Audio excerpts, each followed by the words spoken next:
Hello, everyone. Thanks for joining this year Opinum conference. It's been a year since the last time we had the occasion to meet with all our customers, partners, and also give you a chance to exchange with our employees. Today, what I like to do in the keynote is present a bit what the company is doing, not really focusing too much on the product, but really highlighting where we stand and what we do, and also take a look at the future, what we plan for the next year, and also how you can be involved in the company and in our growth. To do that, I will share a small presentation. Let me jump into the slides.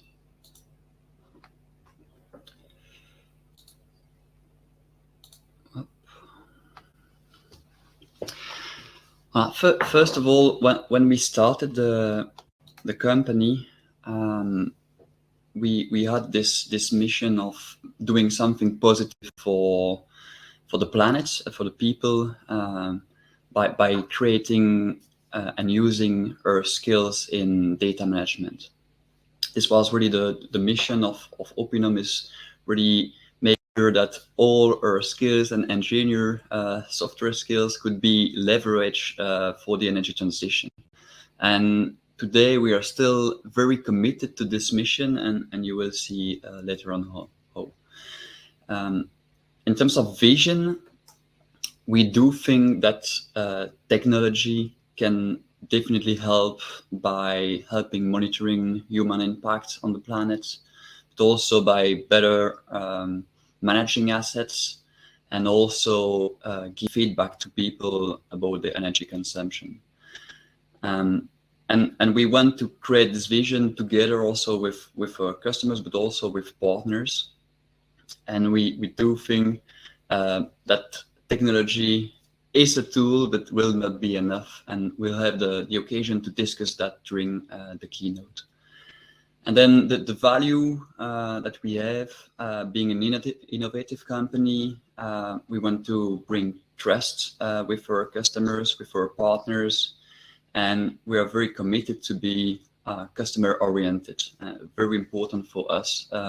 We drive, for example, our roadmap with the feedback that we receive from partners, but also customers.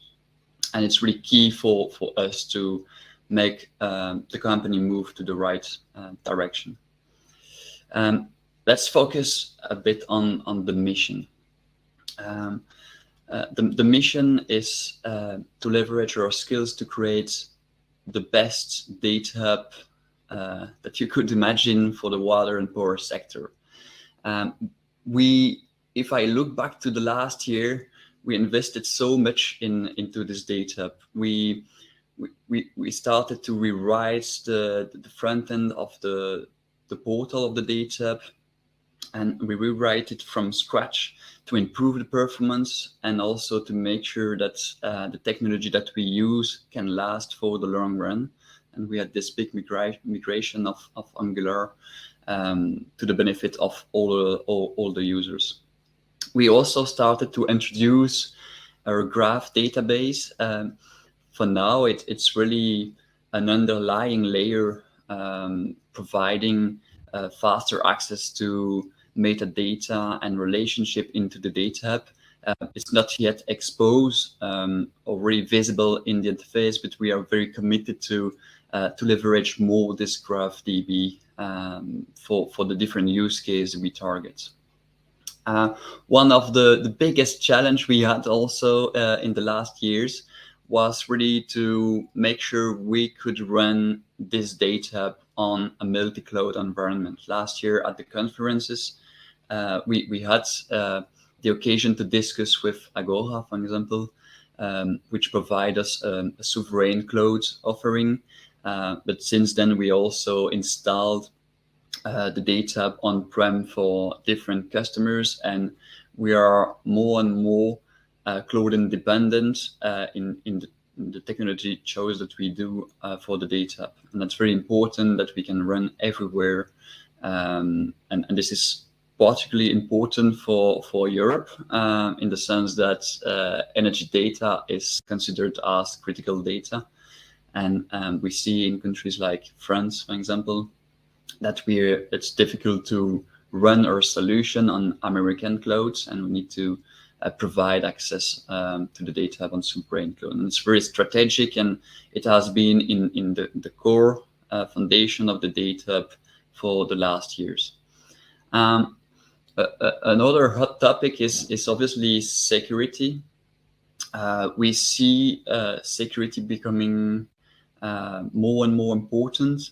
More we store data, more we store critical data for our customers, more it is important to leverage all the technology we can to secure better the data.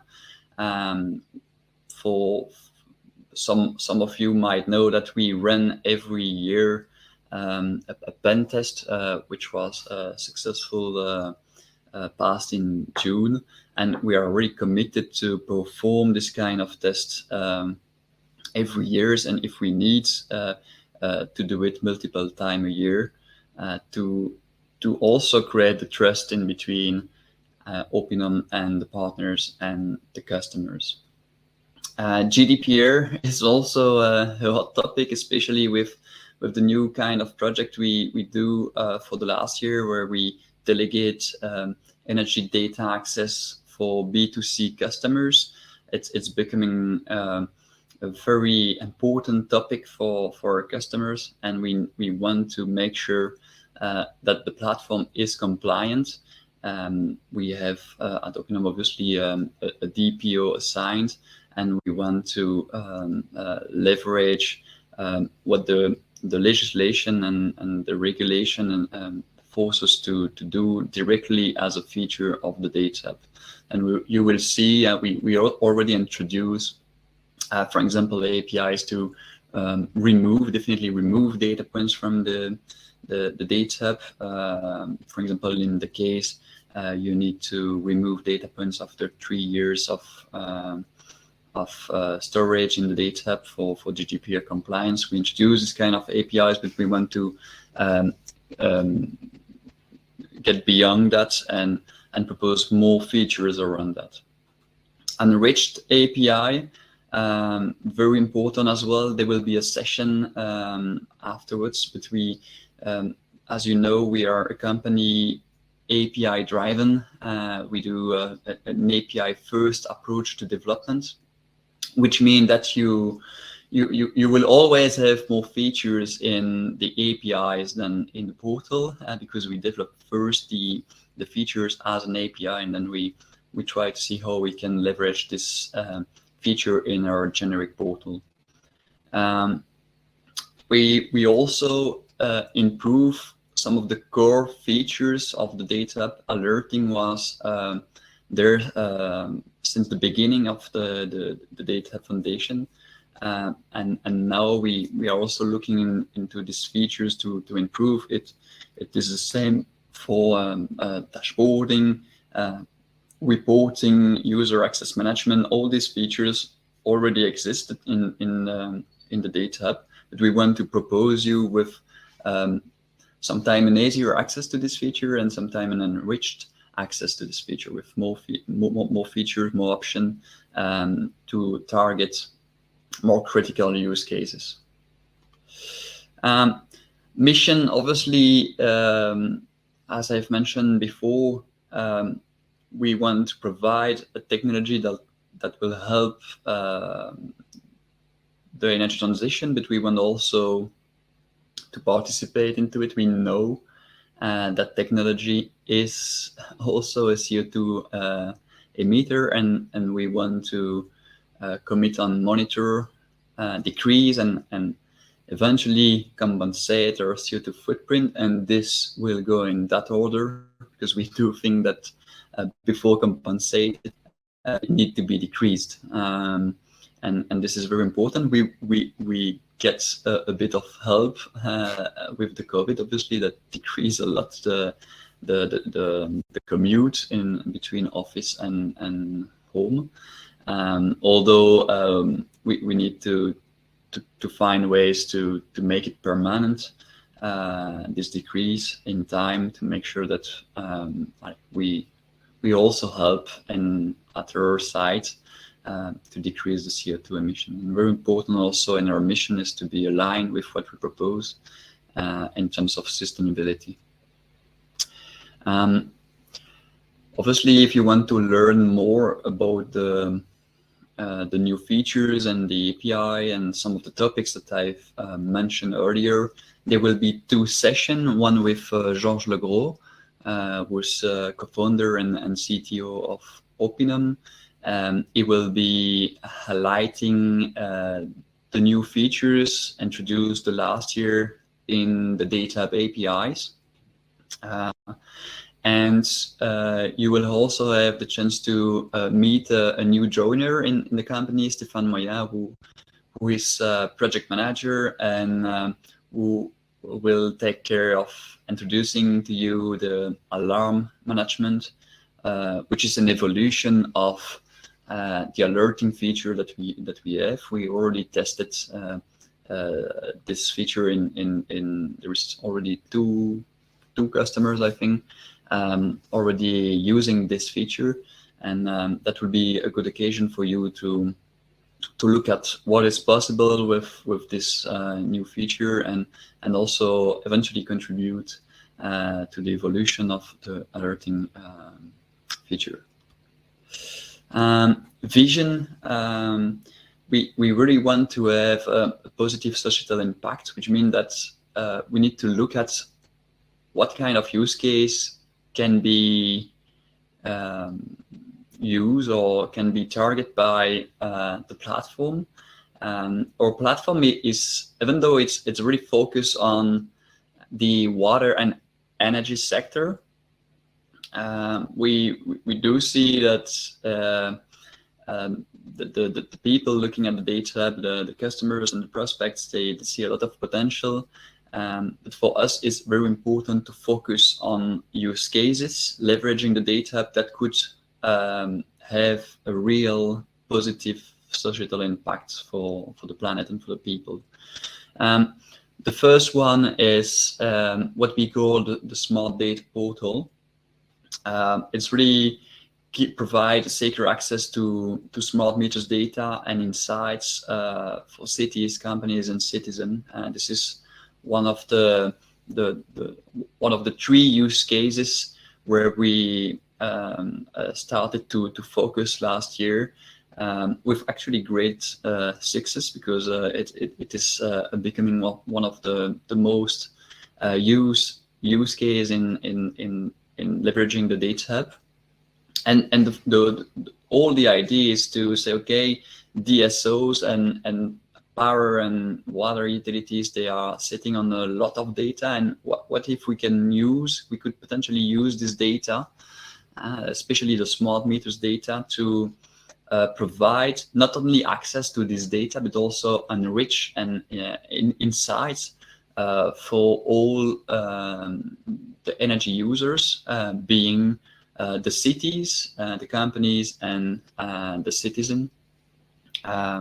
We have implemented a very large-scale project within the last year on this use case, and we want to better commit and focus on this use case in the year to come. One also of the most famous use case we have in leveraging the Data Hub is really a use case around energy aggregation and energy communities. We started obviously with energy aggregators, and this is something that exists for a long time. The whole idea is to say, okay, there is more and more local energy producer, which are most of the time also business companies, and they create wind plants, solar plants, biomass, and all this energy needs or will be purchased by energy retailers to put this energy on the energy market. And we really help, for example, in France, we help 3 of the 4 main energy aggregators to leverage all this data to better purchase this energy, also increase the value for the energy producer. And it's very important, this use case. More we practice, more we put in place this use case, more the local energy production become profitable, and more we expect new solar and wind plants which will participate to the energy transition. And energy communities is also becoming important, and there is a lot of EU regulation rules that push these energy communities, and this year we will start multiple projects around this topic to really help monitor and leverage these energy communities for real, and not in R&D project. It will be really an industrialized project. And the last use case is improve operations. The energy sector, and if you look at the role of an electrical grid operator, for example, everything is changing so fast. They used to have a grid network where energy were flowing from the nuclear plant and some gas station directly to the households, and now it's changing dramatically with a bidirectional flow on the grid, and without mentioning EV charger that will come, electrical vehicles coming on the market. That will definitely change the way the grid will work, and that will need a lot of attention, a lot of monitoring, and we want to also focus on this technological transition that will be the backbone for the energy transition on itself. And improving operation is very important. And one more time, if you are interested by the topic, there will be 2 great sessions hosted by both partners and customers. The first one is one presented by Vincent Brunetta from Socomec and Matthias Grissel from ITS Future. And they will be presenting an IoT solution with 2 use cases, really focus on the energy transition. And we will have another solution with our partners, IT New Vision, around Sidecare and a small data portal for B2C. That will be, I think, very interesting if you want to join. Values, also very important, trust and customer oriented. But the first thing we did a few years back now, and we try to be very pragmatic on this, and very focused as well to provide you with a top quality documentation. This is, I think, one of the main positive feedback we receive from customers and partners, that the documentation is up to date and very pragmatic. It helps them to focus on either functional aspect, but also technical aspects, and also the API is fully documented. We put a lot of effort in documenting the API for you to use it. There is obviously always ways to do better job at documentation, and we try to do that. And you will see that we are very committed to that. We have new project coming in to help you better communicate with us, and also better understand the features and the value of the data. And another very important topic is we do think we create value not only by leveraging people working for Opinum, but we want also to leverage the ecosystem to accelerate innovation. We are a big believer of the collective intelligence. Then we since the start we partner with system integrators, for example, to speed up the deployment process. We are also very open to the co-petition. This is a term coming from some of our previous career at McKinsey, because a lot of the people that join Opinum are coming also like me from McKinsey, and I like this term, the co-petition, which means that at some point we can be in competition with some of the people in our ecosystem, but also on some occasion we can cooperate and provide more value together to our customers. And we don't want to be a centric company, close on ourselves. We want to be open to collaborate also with competitors in case it provides more value for the customer, but also in case it can accelerate the energy transition. And it's very important for us. And also we count on the ecosystem to enrich our roadmap. It's very important. Some of our customers and partners, you have been invited to participate to the roadmap roundtable with Clarisse and potentially George as well. And it's very important to hear from you. I'll always say the vision that we have is only listening to our customers, and we are growing very fast, which become more and more difficult to listen to all the customers because you are in big numbers. But we need to find new ways to leverage this ecosystem and to hear from you. And I think, and you will see during this keynote, this is what we try to do. There will be 2 sessions, especially on enriching the data hub with analytics and connectors. There will be 1 session with a young company called Eneos. Very smart guys. They developed an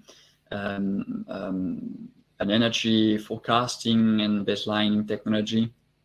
And they are in the process of integrating the marketplace, and they will really explain as an external company to Opinum how you can collaborate with us and how you can leverage our APIs to provide new services to our customers. And really looking forward for this session. And there will be another session on connectors, and connectors are APIs you can leverage to facilitate and ease the integration of external data into the data hub.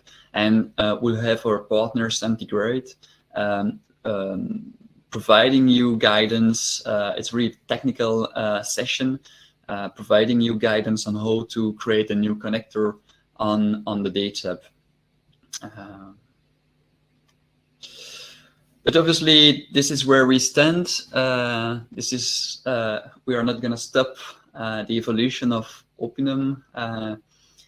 Growing fast also mean structuring a bit the way we work and the process we have, and also the way we interact with customers and partners. And this we see the evolution of Opinum in 3 main topics. The first one is, how can we better support you? This is a topic that we already highlighted before in the keynote. Really important for us to, when we started the company, we had only a few customers. It was easy. It was in Belgium. It was easy to meet. Then we were growing. A lot more customers, international customers, and also the COVID also didn't help obviously the support we can provide face-to-face. Then it's really how we can better support you on your journey with Opinum. Leverage, we want to better leverage the ecosystem. It's very important, and there's a big focus on that right now at Opinum, and also we can better contribute to the energy transition. And that's also one of the topic. The first thing we want to announce today, as some of you already knew about this initiative, but we want to better support you by creating a bidirectional communication channel, not only with customers, but also with partners, and also in between partners and customers, not necessarily with Opinum in between. And also a way to reach more directly, maybe our team. And this is why we introduce a community that you can look at on the community.opinum.com. If you have already a data account, you can definitely go to the community and join, and you will see that we started to provide new content to, for example, for the people starting with the data, you can definitely look at the community. We have created a set of videos to for the first step in the data. You can also raise questions, propose new discussion topic, and this is also where we will from now communicate about the new updates and the new features on the data. And we think it will be an improvement in the sense that you will be able not only to receive the information, but also to provide feedback to come and to raise questions if you have any. And it's very important. You will start to see links pointing to the community in the data, but also on the website very soon. And you also will be invited for the customers by email to join. Better leverage, very important. We will have a very big focus next year on the marketplace. We launched the initiative a year ago. We had the time to reflect and get have retrospective on the way we structure things, and now we will have a new marketplace initiative coming in that will be clearly an evolution of what we started last year with data connectors, AI and machine learning modules, all centralized in one place where you can activate and then use the different modules either to connect data to the data or to leverage analytical capabilities from third parties. And we started to partner with different companies. Last year we started with Schneider Electric. You will see the session from NEOS. There will be Tangent Works, Inetum. We already have Meteo Blue, Energy Market Price, and many others are coming. This is only a mock-up right now, and the idea is that the data will be directly accessible in the data, which is not the case right now. It will provide you an easy access and an integration layer.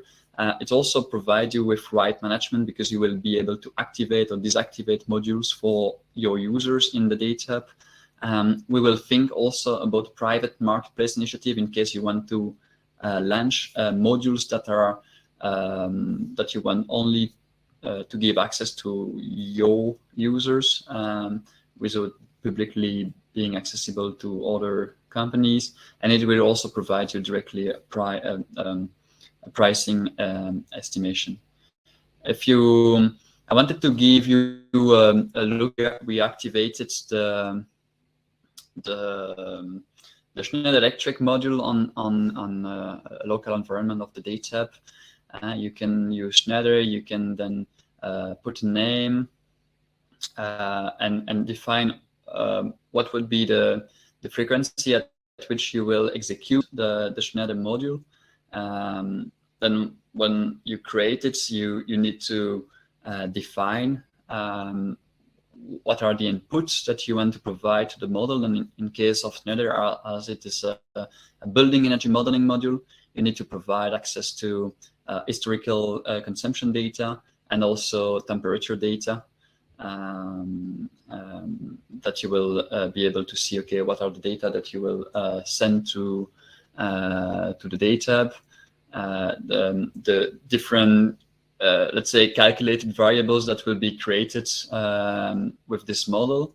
And then once the model is, when you're fine with, the data that you want to send to the model, you will be able, okay, what is the fit of the model, what are the trend lines, and then finally you will be able to save this model for execution. That will be, we already started to build this integration. We are doing it with Schneider Electric, obviously, but also with ENEOS. I told you about the session you will potentially have with you can potentially join with ENEOS. That will highlight you that. And we have built this to be very fast in terms of integration. And we have built the engine that let us integrate new analytical module in a few days, depending obviously on how mature is the model that we need to integrate, and it can take more time. But really the idea is that the implementation can be very, very fast. And then the last point would be to better contribute as Opinum. And we want to, there's a term that I like from Trista and Nito, it being Technolucid.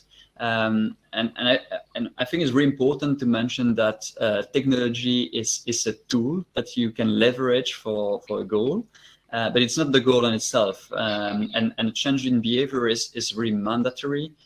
We will have many different initiatives during the next year to try to better educate not only our employees but also partners and customers, and we also have this a page that we publish with CO2 highlights, and we try to also with this page not only to communicate numbers, so also to educate people on what is the CO2 footprint of a company.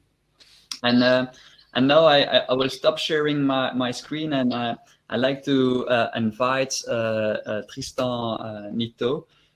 He is a podcaster. He started the Loc Vert, which is a podcast about technology and climate. And the climate, yes, sorry. Hello, Tristan. Hello, Loïc. Hello, everyone. Nice to meet you today at the event. I remember the first call we had a few days back to prepare the conference, and you told me something very nice about Opinum. You say we are in the good side of technology, and you give me the explanation, and I think it will be very relevant for you also to share it with the audience. All right. Well, yes, I think that there are two things to say. First, humanity right now is facing like the biggest challenge it has ever faced in its complete history of thousands of years, which is climate change. And so it's a radical turn we need to make as a group of 8 billion people with different cultures and dreams and stuff. And it's not going to be easy. And we know how hard it is. And we know that technology can help. That's the first thing. The second thing is that technology itself is like what the ancient Greek called a pharmakon. A pharmakon it's a drug. Means it can be both a remedy, it can help you, or it can be a poison. It really depends of the dose and how you use it. And so, yes, technology can help, but it's also dangerous. Why is that? It's today technology is using 4% of greenhouse. It's producing 4% of greenhouse gases that are making the climate change. And 4% is actually a lot. It's similar to planes and the whole plane, industry of planes and stuff.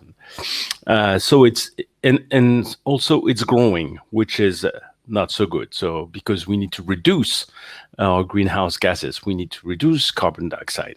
So you're on the right side because you're going to help, and you're actually started to help industries that need to change their behavior. They need to adapt to new stuff, whether it's new kind of energies, and they need to deal with this. And so Opinum is able to help them, which is good because they need to make that transition. And it's also good because you're mostly on the server side. That what you produce is software on a server side. Why am I saying that? Is people say, oh my God, data centers, they're using a lot of energy and they're producing a lot of carbon dioxide, and it's a big issue. And if you actually look at the numbers, you will see that the issue when it comes to carbon dioxide, the issue is building terminals. 76% of the emissions is to build terminals. On the other hand, using a data center is only 4% of the greenhouse gases that are produced. So, if you could reduce these 4%, that would be nice. But the issue really is to stop asking people to renew their terminal, because this is where the meat of the problem is. So this is why I said you're on a good side. Yeah, you mentioned something very funny. We better not be TikTok and better be Opinum. Because Yes. obviously every application that require a new appliance and new phones is actually what produce a lot of CO2 in the energy sector, and especially in the IT. Although it's quite big, we when we did our exercise to monitor our CO2, more than 30% of our CO2 emission is due to our usage of data center. And on the company scale, like Opinum, 30% is as of now is data center and our usage of IT. And it's good to monitor that, and it's good to improve it, but this is not where you're going to make the biggest change. No. You, as I mentioned, to introduce you, you are a podcast owner, a podcaster. You started Loïc Bar, 15 episodes, because you start with a 0, and the last episode is number 14. Yes. You interview entrepreneur and freelancer in the green tech, I would say, sector. What have you learned? Well, I've learned a lot of things, and because there's a lot of things to be learned. It's a super complex problem. So I had to do a lot of homework to make sure that people I was interviewing were we're not saying stupid things or fake information. The first thing I've learned is it's a matter of CO2, but not only CO2.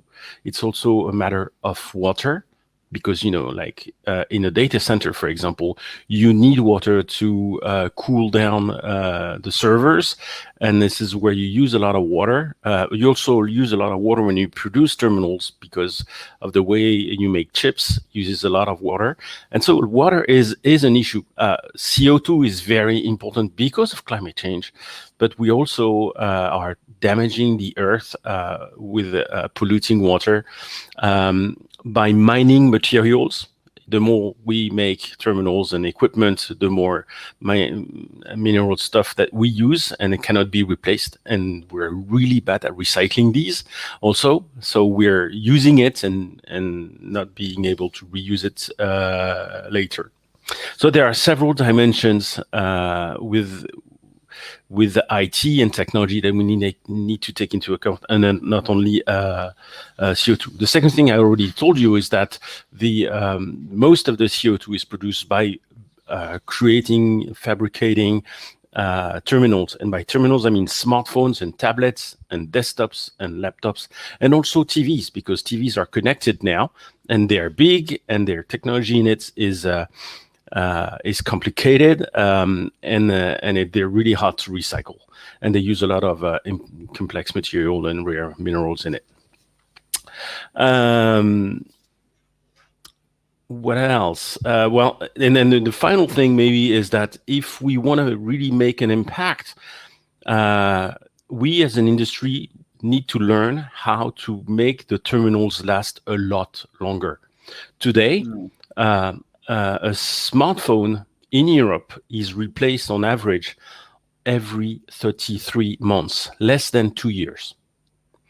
And since it's too imbricated materials in it, we can't recycle it, and that's pretty bad. And in most cases, the terminals still works, but it's changed because it's becoming too slow, or because the operating system is not maintained on it, and the newer application won't be able to be installed on it. And that's crazy. I mean, dumping stuff that keeps working but is becoming too slow because the programmers are too lazy, it really makes me want to cry. We are not lazy. We try to optimize. Yes, and this is something we need to learn. There is that old saying. I've been in IT for 40 years now. There is Moore's law. Gordon Moore's co-founder of Intel had this law that says that every piece of silicon its power doubles every 18 to 24 months. Like every 2 years, you have twice the computing power you had 2 years ago. And he made us, and I am a programmer myself. I'm an engineer. I've programmed tons of software, and we become lazy because of that, and that's an issue. I think it's like a web page today compared to one web page in '95, which is the early days of the web. It's roughly 200 times bigger, and so it needs 200 times faster processor and more memory to run. Is the information inside the web page 200 times better? Probably not. Maybe it's twice better. Maybe it's 10 times bigger, better, but it's not 200 times. And it's the same for Windows. It's the same for Office, or pretty much every piece of software. It's better, but not 200 times better. And it made us lazy. And we need to reverse that. We need to make sure that what we produce today still runs on hardware that is 4, 5, 6 years old, because we can't afford to replace that hardware so often. Yeah, pretty clear. Reaching the end of the session, you have the chance to have the audience people coming from the top energy industry players. Do you have something to say to them before we close the session? Sure. Yeah. As your clients here today, I imagine I haven't seen the list of people attending, but they are mostly in the energy sector, and we know how important they are to deliver the comfort that end users and their clients need, and it's really good. But also they have a lot of work to do to take that turn and make sure the planet has a future. And I mean, human people on the planet have a future, because I think the planet is going to be fine. We don't know exactly in which shape it will be, but it will keep going. Whether there are still 8 billion people on the planet in 50 years remains to be seen. And it will be if we manage to take that turn. And I count on them to do that. And I'm very happy that Opinum is helping them making that turn in the best way possible. So I'm very excited to be here, and thank you for your invitation. Thank you for your information, the ideas, the insights that you provided to the audience. And maybe we will have a chance to discuss further during a podcast of yours. And thank That'd be you. Nice. Yeah. Let's keep in touch. And thanks for joining the keynote. I invite you to go to the session tab to join the next session if you want. Thank you very much. Cheers. Bye.